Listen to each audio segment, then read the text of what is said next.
แซ่บต่างเคยเนาะไม่เท่าพนังเปเล่นเอาอากาศตอนเช้ามื้อนี้เนาะเป็นมื้อสุดท้ายสิได้อยู่บ้านดงคำสั่งคิดว่าสิออกไปกินข้าวเปียกคนเดียวหลานชายยังนอนจุ้ยอยู่ส่วนไม่เท่าบ่ไปเป็นบ่อยาก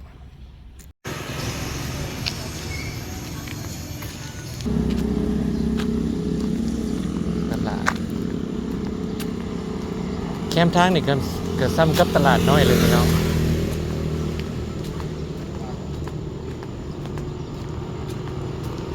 ห้านข้าวเปียกเนาะพี่น้องจะมีหลายห้านแต่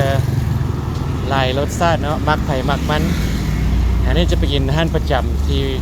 มันอยู่เฮียงข้างกับห้านน้ำอ้อยนั่นเพราะว่ากินแล้วก็ไปแวะน้ำอ้อยทุกมื้อเลยน้ำอ้อยนี่แต่ก็ระวังเป็นเบาหวานเด้อครับคิดว่าโอเคดอกมันโมเมนต์น้ำตาลที่ว่าถือน้ำตาลผลิตมาน้ำตาลสดเนาะแล้วก็ข้าวเหนียวกลับไปแล้วก็บ่ได้กินในนี้ทุกมื้อคันซื้อกินก็อาจจะพูดแหละมันบ่ได้สู้กินเพราะมันบ่ได้สดก็คืออยู่พี่มันก็โอเคอยู่ถึกหวานถึกบ่หวานอยู่คันซื้ออยู่อเมริกาเนาะซื้อตลาดน้ำตลาดก็ประมาณ$7ครับจอกน้อยๆคันซื้อน้ำมีบุญมีหยังก็จอก15 เหรียญ20 เหรียญตอนนั้นก็โอเคอยู่ครับมันก็บ่คือกินอย่างก็บ่คือกินอยู่บ้านเฮาเนาะนี่พามากินเฝอห้านประจำห้าน888อยู่ฝากทางอันห้านบ่เป็นเนาะอันห้านจุ่มจีนเป็นอย่างนี้แหละนี่อันนั้นก็ห้านน้ำอ้อยนี่มาห้านประจำเป็นสมสิจือหน้าเลย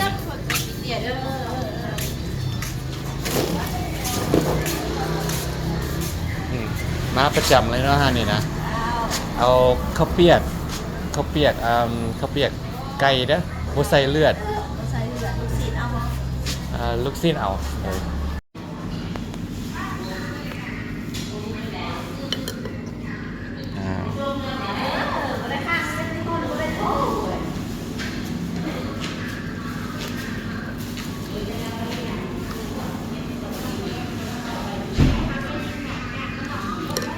แซ่บต่างเคยเนาะ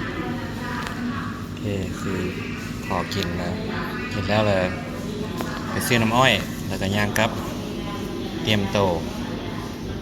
กับสหรัฐอเมริกาเนาะเบิร์ดพี่น้องใช้เงินมีแต่เปียกห้านเฟิร์888เนาะอันนี้ก็เขาก็ได้มากินอยู่น้ำเพื่อนนี่ดูหิวข้าวเนาะตอนเช้าหิวข้าวเช้าย่างมานี่บนเส้นก็ไปเงินมีหลายห้านแต่ว่าห้านเพิ่นแซ่บก็เลยมากินน้ำประจำเนาะโอเคขอบใจเด้อโอเคเดี๋ยวหากระบอกมาสดๆเลยเนี่ย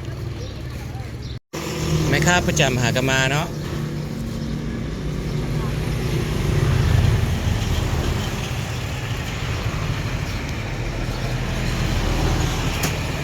ก็ซื้อน้ำเป็นเชือกสุดท้ายได้นี่เด้อตอนแรงก็ออกเลยนี่นะ8 โมงขึ้นยนต์8 โมงครึ่งเป็นวัดเป็นไห้ใส่หน้ากากวันนี้บริโซให้เบิ่ง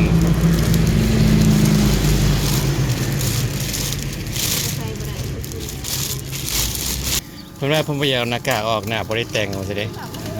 เพิ่นกันขี้ฝุ่นก็โชคดีเนาะมามื้อนั้นเพิ่นแต่งเรียบร้อยแล้วตอนมาทวิตน่ะแม่นบ่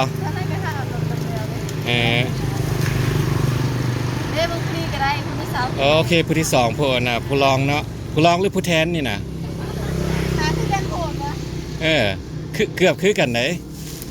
เกือบคือไอ้น้องกันนะบ่เป็นคือหลานฉันเจ้าก็ยังคือหนุ่มอยู่ได้น่ะ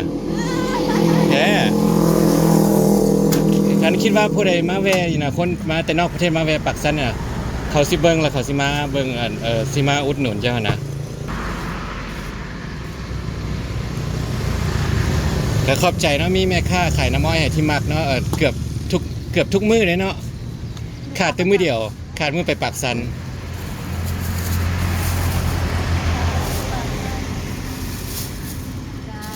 โอเคมาคนเดียวลืมเงินบ่ได้มาเป็นกลุ่มมันนะลืมเงิน ก็เจ้าพากันหัวขวัญเต็มอยู่นะคลิปนะเขาหัวขวัญมันก็ตลกไปหั่นนะโอเคเนาะสิได้จากลากันเลยเด้อวันนี้เด้อเด้อถ้าเพิ่นได้มาเนาะมาอุดหนุนเพิ่นได้เนาะโดยมื้อหน้าพบกันใหม่เลย โอเคบัดกลับมาเด้อโอเคมีอยากสั่ง FC มาหยังบ่บ่ได้แต่งหน้าเลยบ่อยากสั่งเนาะมื้อนี้เนาะเขี่ยวออกกล้องออกหน้าไวๆแม่นบ่ เก่าสภาพมันขาดสดบ่เป็นหยังอันผู้เบิ่งถ้าผู้สนใจนะเขาเห็นหน้าสดเขาแฮงอะนะเขาแฮงมักล่ะ บ่ได้บ่ยอมเป็นอายโอเคเนาะขอบใจเด้อนะย่างกลับพี่น้องวันนี้เส้นทางเก่าดั้งเดิมมีห้างหมังไม้คนบ้านนอกกับไอโจ้มากเป็นชื่อไปฝากอันนี้ก็เป็นคลิปสั้นๆให้เบิ่งว่าสภาพอยู่พี่ตอนเช้าเป็นอะไรย้ำหิวเข่าเนาะตลาดตะลีก็มีหลายร้านเคยอยู่ทั้งหน้าเนี่ยใกล้ๆหอมบ้านเลยก็มีแต่ว่าย้ำหิวเนาะเขาจะกินแล้วเขาหัวมันแซ่บเลยกับไปห้านประจำเลยฉะนั้นก็ขอปิดคลิปเท่านี้เนาะขอบใจเด้อที่ติดตามมาจนถึงปัจจุบันนี้